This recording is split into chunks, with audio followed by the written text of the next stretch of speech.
This is Mostly Arts, and I'm Mary Crowley. And I have today as my guest Carol Driscoll, who is the Executive Director of the Carvin Studio and Sculpture Center in West Rutland. I'm so glad you're here. I believe in what you're doing, and I'd love you to talk for a while about where the Carving Studio is and what your mission is. Sure.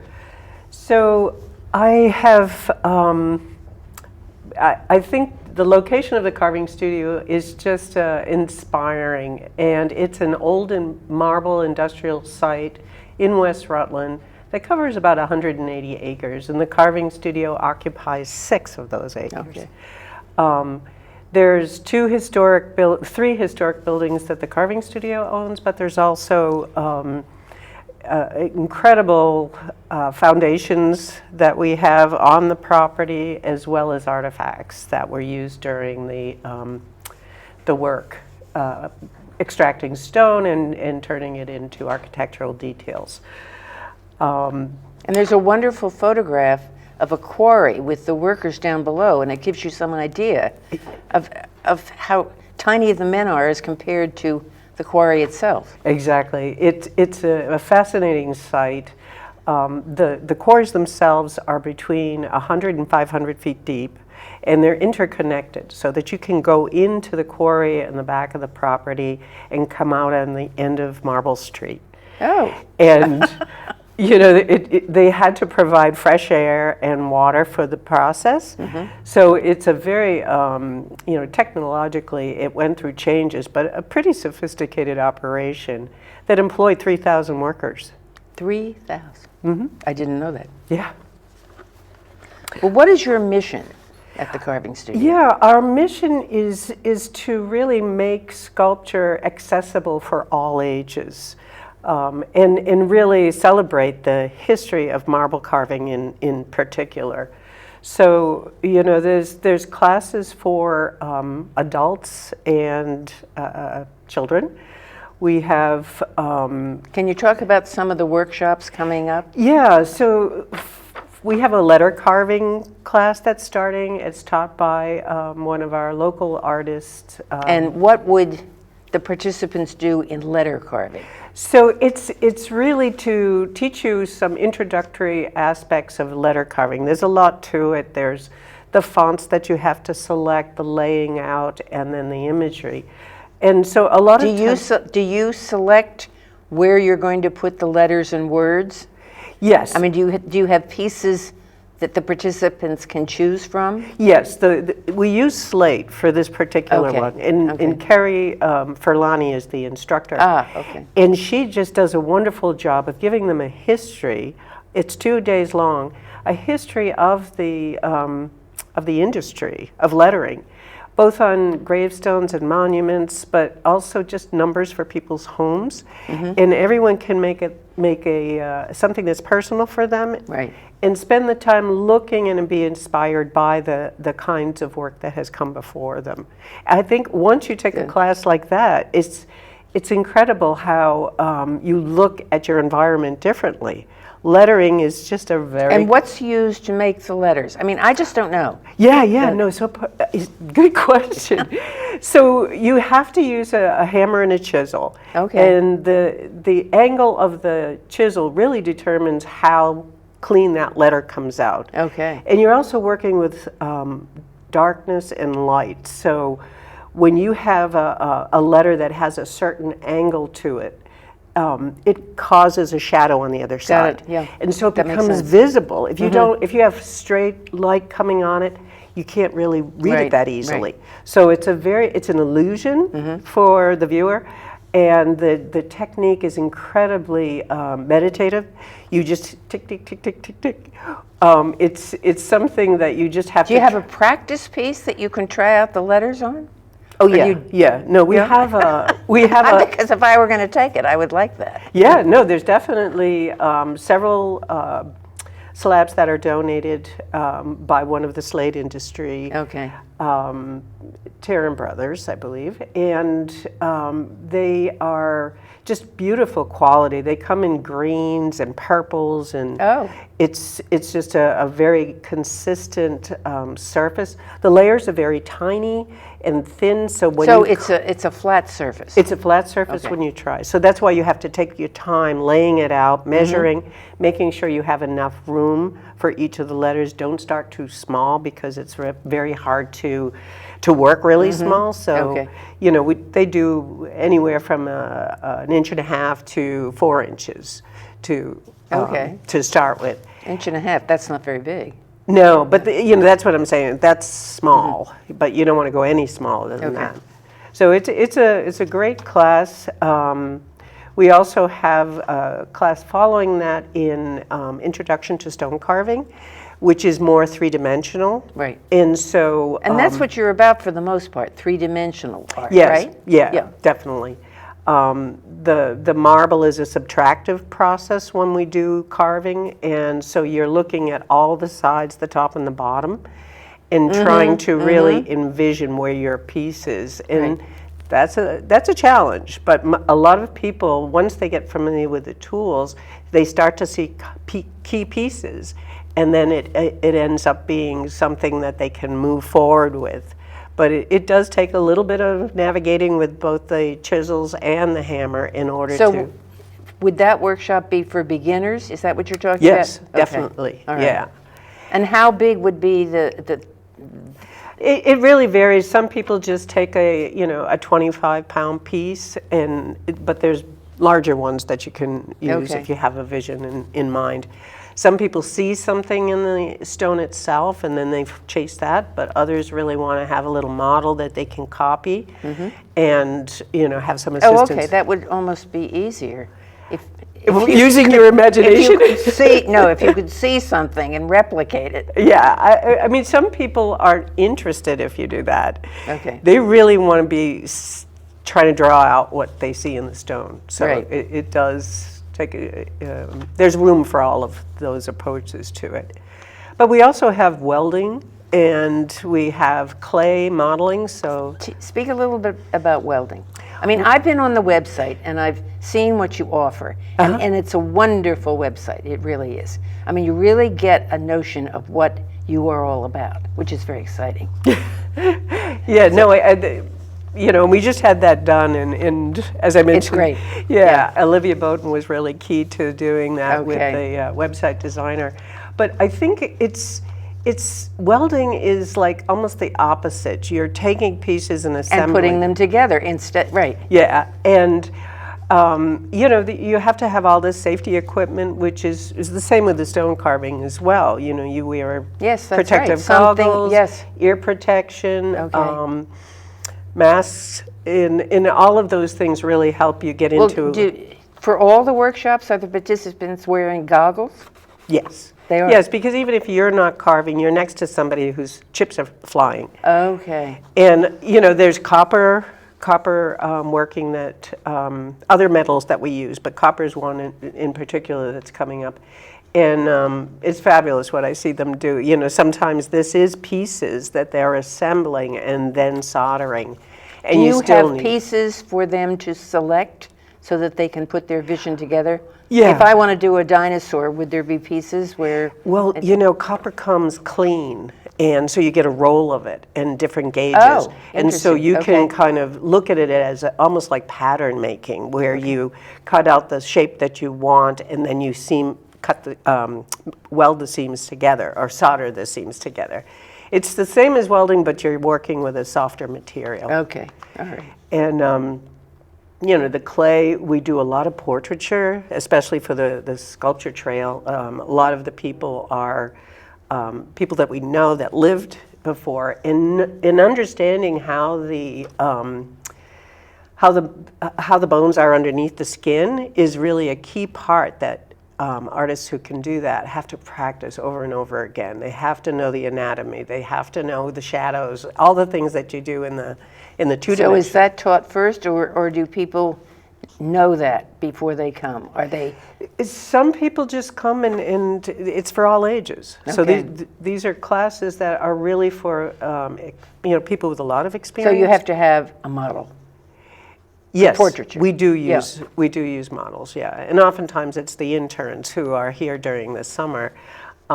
We have professional models as well, but for the portrait, we give them that opportunity, and it's just amazing how skilled people are. Even if they're just beginning, they may have had some experience in the past, and what they're able to do in 2 or 3 days is quite remarkable. Oh, okay. That's the workshops are generally how long? 1 to 3 days? 2 to 5. 2 to 5. Okay. So every week during the summer, there's 1 or 2 or 3 classes running simultaneously in between the 3 buildings. Okay. And then on the weekends, it's usually 2. We don't usually do 3 at that time.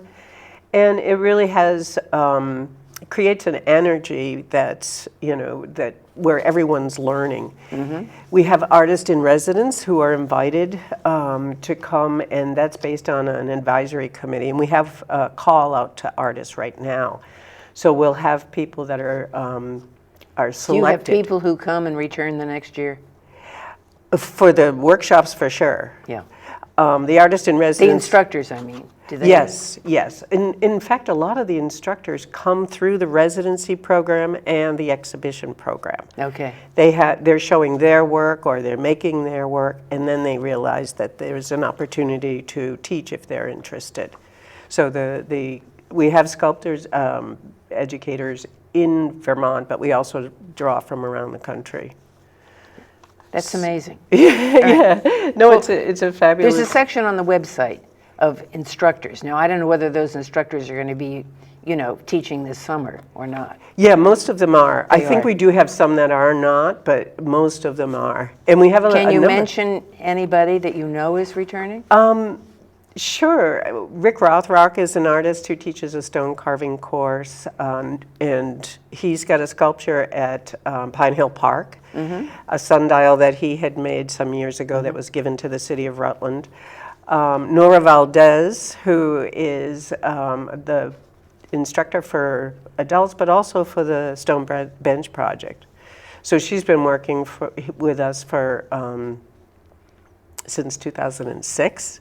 It's a long time. Yeah, yes, and she's got a piece at the farmers market. It's okay. It's a really beautiful piece about immigration, and so a lot of the instructors are this year. We have quite a few new ones too.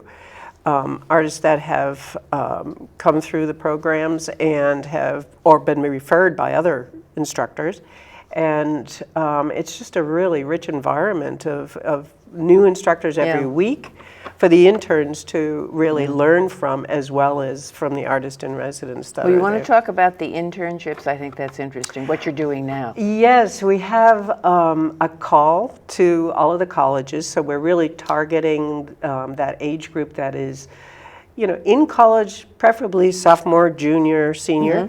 And we got more than 60 applicants last year and this year. And for how many positions? For 5 positions. Okay.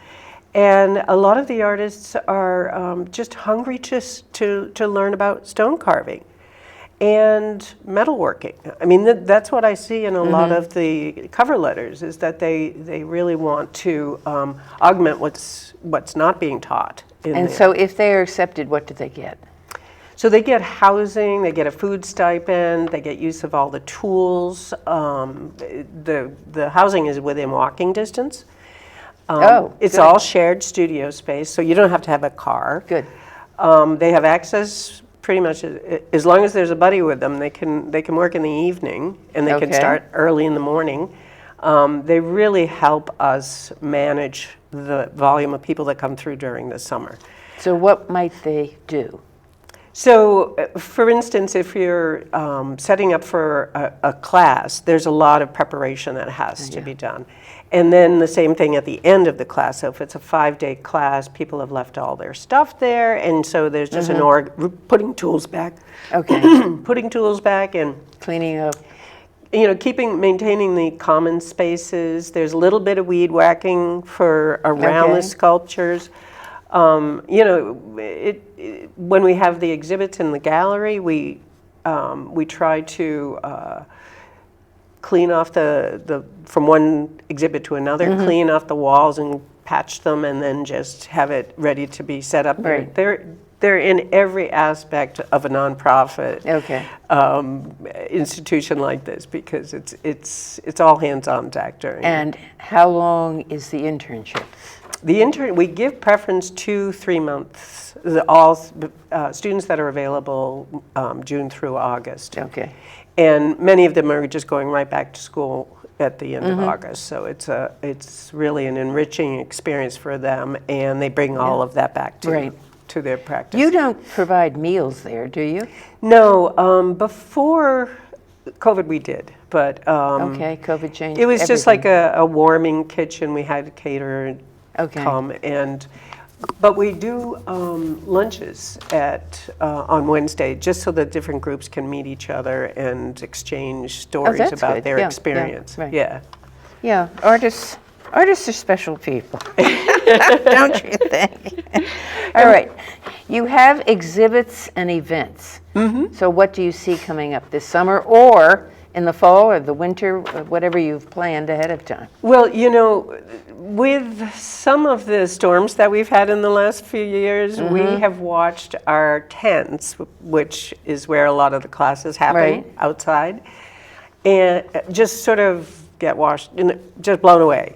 And you mean during the summer when there's a flood watch in certain parts of Vermont? Yeah, we're right at where the gap from the west comes, so those storms are crazy.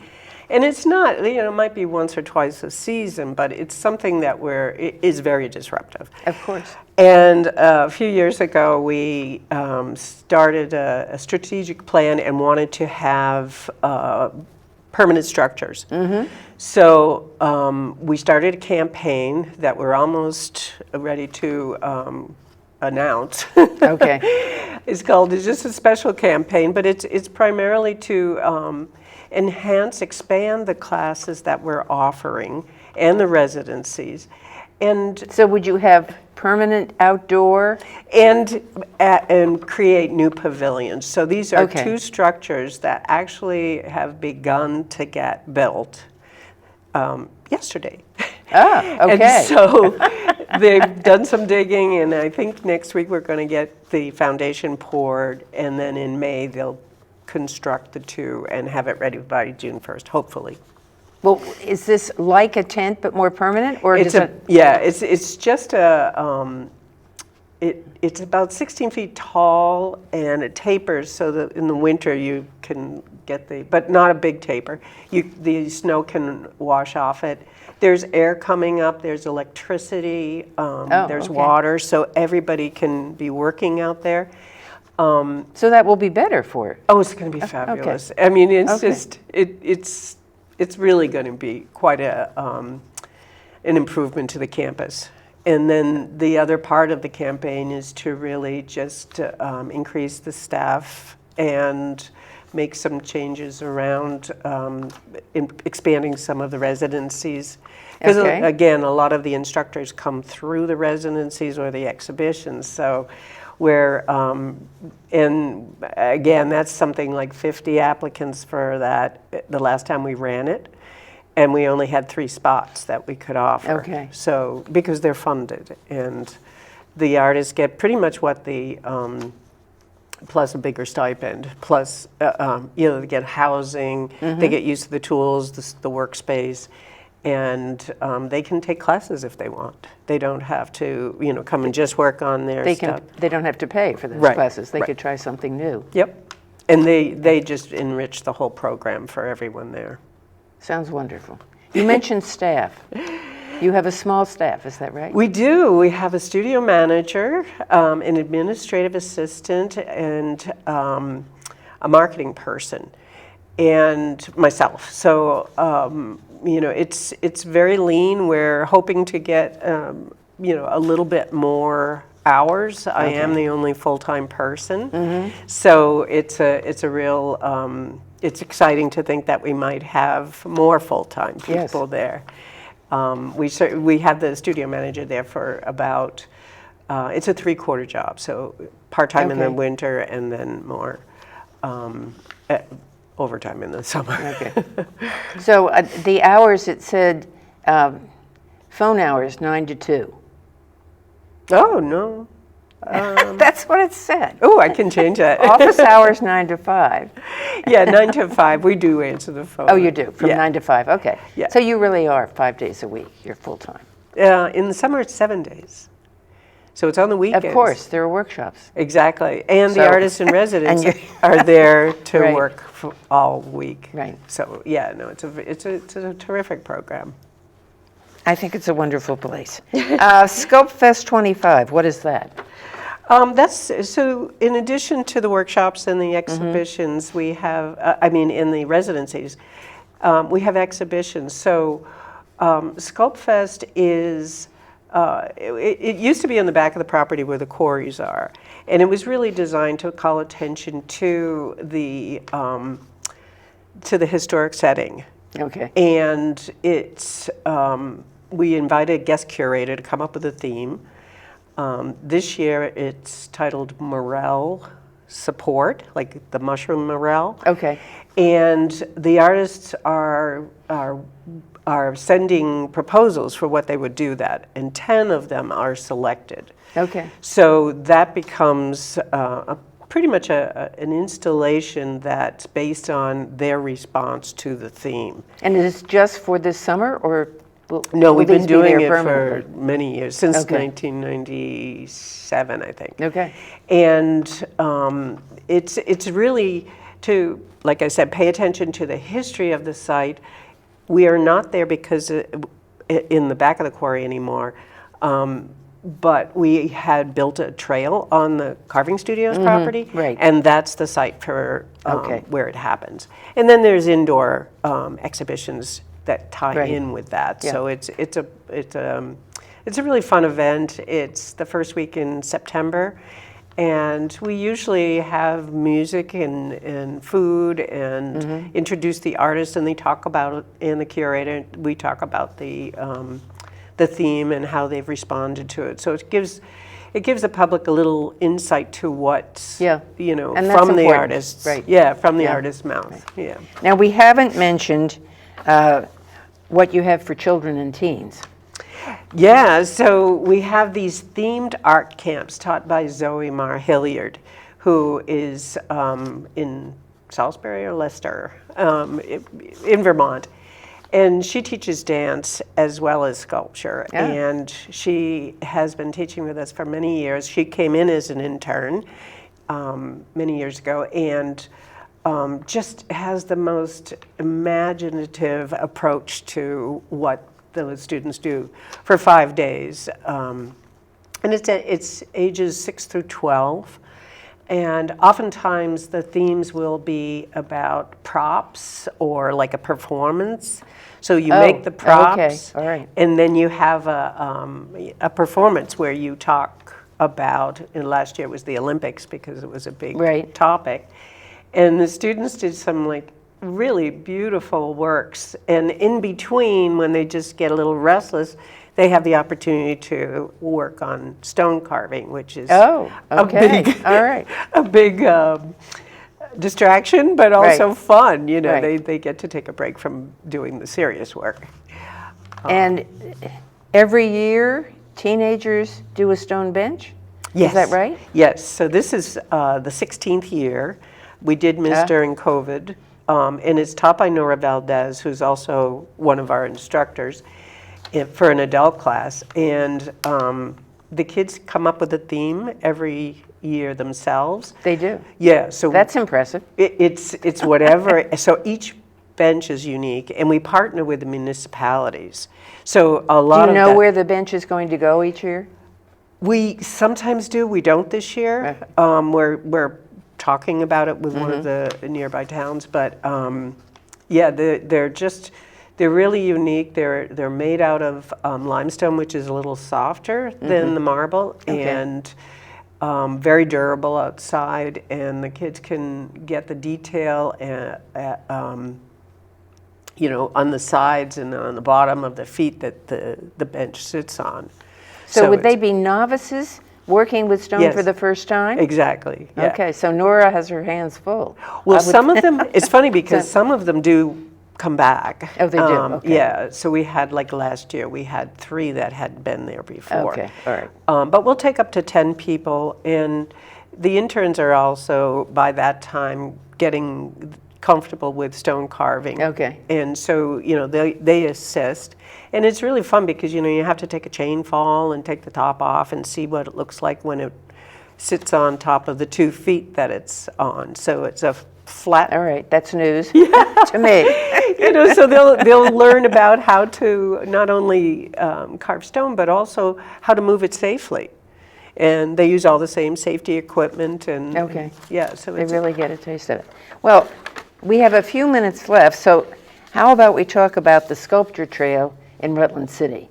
Most of the sculptures on the sculpture trail are downtown. Yes. Not all of them, but most of them. Let's talk about the latest one. So the latest one is the Caverly, which is not downtown yet. That'll Oh, be, no, well, I'm thinking about Ernie Royal. Oh, That's okay, okay. So Royal's Hearthside was Right. the subject of the last one that was installed. And Ernie and Willa were restaurateurs. He was the cook. She was Right. at the front of the house. And we had an artist, Amanda Sisk, do the modeling in clay. And then Life size or small? no, it's like 1/3 of Okay. a scale. So Okay. it's something like this tall. Right. And then Don Ramey, who lives here in West Rutland, he did the carving. So he had to enlarge that from this model Okay. to 3 times the size, which All right. is 7 feet tall. All right. And you can sit on the 2 chairs. I noticed that because, well, you were there too when it was installed. Yeah. And celebrated. Yeah. Yeah. Yeah, so I feel like the process of seeing the clay, you know, come to life, because right. the artist has to come up with a concept, and she depicted the Ernie cooking and Willa with the flowers arranging it at the front, and then they're ready for the table for the And guests other to come in. workers are there. Yeah. Yeah. And one of them depicts Ernie when he was a young man. He started as a dishwasher. Oh, interesting. So he's off to one side with the dishes. Okay, I didn't realize that. That's fun. And they're really portraits from photos Okay, of all when right. they were alive. So it's just it's a really beautiful piece, and I think it commemorates their legacy and what they offered the community. And it was yes. a Michelin. Royal's Hearthside was a wonderful place. Yeah, to I mean eat a it meal. was It like was the lovely. first African American owned restaurant in Vermont. Okay. And it was Michelin rated. So it's that's just an impressive. extraordinary accomplishment by them as a husband and wife team. Well, now, who sponsored that? I mean, So that's each one of the trail sculptures are contributed to by. So we have 3 partners besides the carving studio. Okay. It's Green Mountain Power, MKF Properties, and Vermont Quarries. So Okay. Vermont Quarries right. donates the stone. GMP through Steve Costello it just knows everybody and does Right, the fundraising. And then MKF Properties is also helping with the fundraising, but also citing a lot of the properties that are Good. in downtown Rutland. all right. So are we there. don't have time to mention too many others, but I will mention some of my favorites. The Jungle Book, Andrea Mead Lawrence, Julia Dorr, Tom Fagan, and Batman. So there are others too. But there's a rack card that you can get, and you can go from place to place. Yeah, So- there's a QR code so that you can go right on your okay. phone and see Very good. the All history. right. Yeah. So thank you so very Oh, much you're for being welcome. here, This was Carol. fun. Good.